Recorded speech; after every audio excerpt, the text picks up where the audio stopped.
اللهم صل وسلم وبارك على سيدنا محمد وعلى اله وصحبه وسلم تسليما كثيرا طيبا مباركا يا رب العالمين، اللهم امين.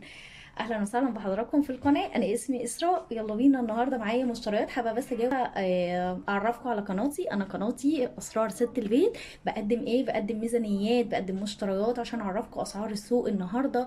بقدم افكار للتوفير، بقدم اللهم صل على النبي جدول للتفكير جدول للاكلات الاسبوعيه واليوميه والشهريه، واكلات لرمضان. وبقدم كمان مشتريات لرمضان وازاي نجهز لرمضان من قبليها بفتره عشان ما نبقاش شايلين هم خزين رمضان، لاني بطبيعه الاسعار زي ما احنا عارفين بتغلى الكلام ده كله، والناس مضطره تشتري فبتستغل فتره قبل رمضان في ان هي تغلي الاسعار. فبقدم حاجات كتير، محتوية متنوع، مش مشتريات بس، لا مشتريات ميزانيات بس. الميزانيات انا موقفاها حاليا مؤقتا لغايه اما الاسعار تبدا تثبت، لاني طبعا زي ما احنا عارفين اول حاجه الاسعار غاليه، تاني حاجه ان الاسعار بتختلف من مكان للتاني يعني في تفاوت بطريقه غريبه جدا.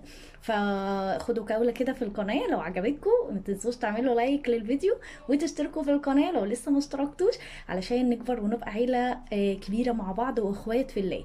بحبكم في الله. يلا بينا نبدا. النهارده معايا مشترياتي جايباها من العطارة. هي مش من مكان واحد، هي من مكانين.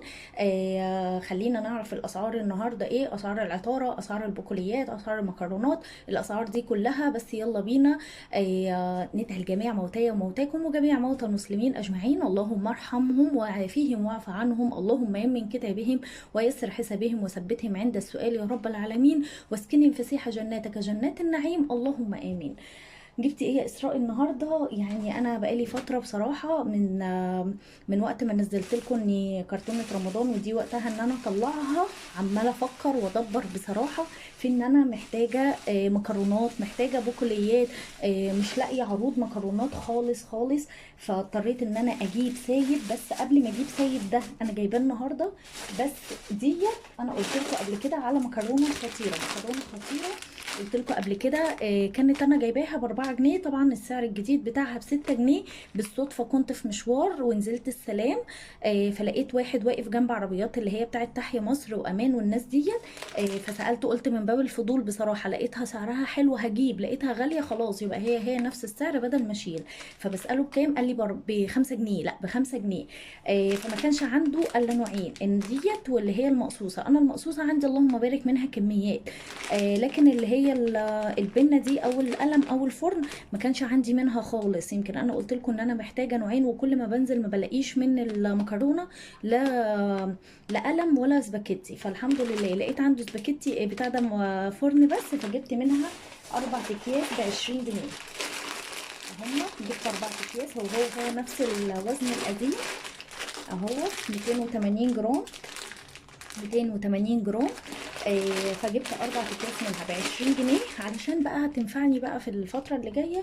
غير ان انا عايزة اطلع منها كمان زي ما قلت لكم في الايه، في الاكياس. والتانية اللي عنده ما لقيتش اللي هم دول. هو عنده بس ما حبش يفتح الكراتين بقى لما اللي ايه اللي موجود عنده بره يخلصوا. فجبت منها النهارده. فانا زوجي نزل فراح جاب لي بصراحه ايه سايبه. السايبه بكام يا اسراء؟ جبت بقى سايبه آه، بردك قلم وسباكيتي اهيت. القلم جايبها بكام يا اسراء؟ سايبه من العطاره الشاميه. بس عشان في ناس سالتني انت جايبه يا اسراء منين التوابل بتاعتك، اما كنت جايبه المشتريات بتاعه المشروع او الاوردر اللي كان مطلوب مني. اهو دوت اسم المحل، العطاره الشاميه اهو. ده العنوان بتاعها بالظبط اهوت. الخصوص شارع الجسر الغربي بجوار اسواق عاشور. انا ممكن وضحت الكلام دوت في كذا كومنت لما جالي اسراء منين وفين المكان بالظبط في الخصوص. قلت لهم اسمه العطاره الشاميه جنب اسواق عاشور على طول. اللهم صل على النبي. العطاره بتاعته حلوه نظيفه على فكره، كنت جربتها. انا كنت اول مره اجيب منه عطاره، انا بجيب من مكان تاني بس العطاره بتاعته نظيفه، ما فيهاش زباله كتير ولا شوائب كتير. فعجبتني. هو غالي غالي شويه، لكن هو بطبيعه الحال طبعا في الغلا اللي احنا فيه. بس خلينا كده نتفائل متفائلين يعني، شويه شويه، ما لو لا قدر الله الاسعار مع المقاطعه ما نزلتش، غصب عننا هنتوافق او هنتعايش مع الوضع الجديد فتره، وبنتعايش مع الايه، مع كل فتره غلاء. بس انا لحد دلوقتي عند موقفي بصراحه، ربنا يثبتنا يا رب ويجي بفايده. انا كنت قريت بوست على الفيسبوك، مش عارفه اذا كان صح ولا لا، ان في حاجه، اول حاجه ان احنا ناخد بالنا من الجبن والحاجات المعلبه اللي هتنزل الفتره الجايه من تاريخ الانتاج والصلاحيه، اللي بيبقى قدامها مثلا شهرين ثلاثه، 5 6 شهور. حاولي ان انت ما تجيبيهاش، لان ديت هي اللي التجار مخزنينها، فبيبداوا ان هم يطلعوها خلاص عشان رمضان. فتجنبيها وهاتي اللي تاريخ حديث، تاريخ حديث لسه، انتاج حديث. فخدوا بالكم برضك من الحته ديت. فزي ما قلت لكم، هي ديت العطاره اللي انا بجيب منها. فجبت كيلو مكرونه سباكيتي، من عشاق احنا السباكيتي بصراحه، غير ان انا هقسمها كده ان شاء الله، وايه، وهقسمها في اكياس. كيلو ب 19 جنيه ونص. يعني انا متضايقه ان اللي عندي هنا ب 6 جنيه، اللي هي المكرونه الخطيره دي اللي عندي هنا ب 6 جنيه. فانا دي لما جبتها ب5 جنيه كنت مبسوطه ان هي سعرها ارخص، فرق جنيه بس برضك هتوفر معايا شويه، غير ان هي الوزن الحقيقي هي الاربع اكياس ب20 جنيه. فرق نص جنيه عن السايبه، بس الوزن اكتر طبعا من الكيلو لان هي 280 جرام. بس فجبت كمان اللي هي الفرن او البنه او ايا كان بقى المسمى بتاعها. جبت منها برضك كيلو ب 19 ونص، وكيلو ب 19 ونص.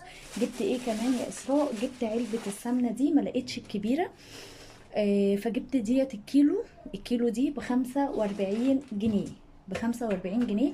كنت عايزه اجيب الكبيره بس ما لقيتش عنده، هو قال هي ديت بس اللي موجوده عنده. فقلت مش مهم، مش هتخسر، فخليني اجيبها. جبت ايه كمان؟ جبت كزبره. جبت الكزبره دي، انا بجيبها حصى، بس الراجل حطها مطحونه، ما خدناش بالنا، محمد ما خدش باله ولا لسه انا دلوقتي شايفاها. انا بجيب حصى، لاني في الحصى انا بزودها شويه ملح فبتزود الكميه معايا. بس على فكره التوابل زي ما قلت لكم والله بتاعته نظيفه جدا. ب5 جنيه ديت توابل الكزبره. وجبت كمان عدس اصفر، لاني ما عنديش العدس الاصفر. الكيلو عامل، اللهم صل على النبي، العدس اصفر ب40 جنيه. العدس الكيلو ب40 جنيه، فانا جبت نص كيلو ب20 جنيه، علشان بقى فتة العدس بقى وايه والحركات بتاعت الشتا دي. وجبت كمان عدس بجبة. العدس بجبة اغلى من العدس الاصفر ب5 جنيه، فجبت نص كيلو. هو كيلو ب45، فالنص كيلو ب22 ونص. فجبت نص كيلو كمان عدس بجبة، علشان مثلا، بس بصوا انا هعرفكم حاجة. آه، انا الاكلات، يعني عارفين اللي هو ايه، مثلا عدس بجبه، في ناس بتحبه مثلا طاجن. انا عندي عارفين ايه، ملزمه باللي عندي بياكله، فاهمين قصدي؟ فعشان كده يمكن اكلاتي معتاده، لاني اللي زوجي مثلا لا، هو بيحب العدس بجبه في الكشري، بس ما بيحبوش في اي اكله تانية. العدس عدس اصفر دوت، كشري بعدس اصفر، او بيحبوا اللي هو شوربه العدس. انتوا فاهمين قصدي ايه؟ في ناس بتطلع من العدس بجبه ديت كذا اكله، في ناس بتحب العدس بجبه دوت مطبوخ طاجن مش عارف إيه. بس انا عشان ملزمه باللي عندي، طبعا انا مش هعمل اكل علشان مثلا يعني فيديو والاكل في الاخر تترمي، حرام، يبقى حرام عليا دوت، هيبقى تبذير، انما المبذرين كانوا اخوان الشياطين. فانا ما بحبش اعمل اكله عشان تصوير وفي ورا الكاميرا ما تتركن او تترمي او ما تتاكلش. لا، انا بحب اعمل الاكله اللي تتاكل، الاكل اللي احنا بنحبه وبناكله. فاهمين قصدي ايه؟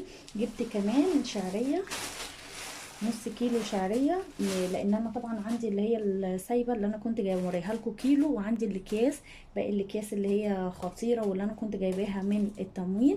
فقلت اجيب نص كيلو بس كده دوت.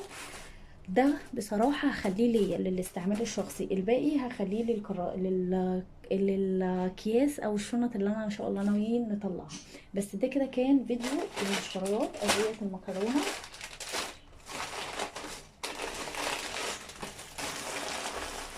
كان فيديو المشتريات بتاعتي البسيطة بتاعة النهاردة. يا رب الفيديو يعجبكم. زي ما قلت لكم انا فيديوهاتي لما بكون يعني بعمل اوقات روتينات لتنظيم وترتيب الخزين بتاع الشهر، لان انا ازاي بفرز اللحوم، لان انا ازاي بقسم اللحوم، ازاي لو في تفريزات لرمضان، الكلام ده كله. فالحاجة ديت ان شاء الله، الحاجات ديت تلات ارباعها هيتشال ان شاء الله بامر الله تعالى لكرتونة رمضان. كل سنة وحضراتكم طيبين يا رب. اللهم بلغنا رمضان يا رب العالمين. رمضان هيبقى ان شاء الله بامر الله، بامر الله تعالى يا رب يبقى سعيد على الجميع يا رب، يا رب، ويرحم جميع المفقودين اللي رمضان هيجي علينا واحنا فاقدينهم في حياتنا. ربنا يرحمهم يا رب، ويبارك لنا في اللي موجود يا رب، ويجعله رمضان وسنة تبقى سعيدة على الجميع يا رب. كده الفيديو خلص معانا. ما تنسوش اللايك لو الفيديو عجبك، وخشي كده تجولي في القناة، جايز القناة تعجبك او تطلعي بفكرة او حاجة تستفيدي منها. دعوة حلوة من القلب ليا. ولكم بالمثل، واشوفكم ان شاء الله في فيديو جديد على خير. مع السلامة.